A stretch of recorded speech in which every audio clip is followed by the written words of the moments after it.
Iran's protest is not a protest on the streets anymore. Well, this is not a rally outside an embassy. We are talking about Iran's parliament today that is turning into a shouting battlefield. Inside the Majlis, lawmakers suddenly rush forward, fists in the air, voices rising, and then the slogans explode. Allahu Akbar, death to America.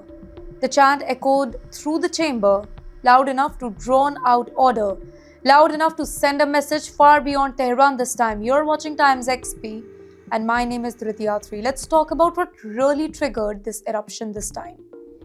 Fear, anger, and a growing belief inside Iran's leadership that a clash with the United States, it is coming closer. The session was meant to discuss something else, by the way. Nationwide anti-government protests, public anger over inflation, sanctions, and rising prices, a regime under pressure from its own people. But the focus, it all of a sudden shifts outwards towards Washington, towards Donald Trump. Iranian lawmakers openly attack the US president. They call him reckless. They call him delusional. They accuse him of pushing the entire region towards chaos. And then the Speaker of the Parliament, he steps in. And his words are not just symbolic, they are strategic, they are chilling. He delivers a direct warning to the United States. If Iran is attacked, there will be no safe zone, no limited response, no protected assets. According to Iran's message, every US base becomes a target.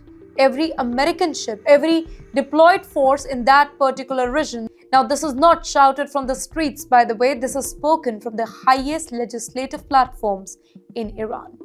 But you know why this matters so much? Because Iran is surrounded by the US military presence.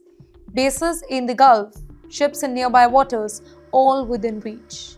And at the very same time, Iran's leadership faces pressure at home. Protests continue, the economy struggles, and the history, it shows just one pattern. When regime feels cornered internally, they often turn outwards. The slogans are not new, but the timing is. The intensity is, and the audience, well, this time it is global.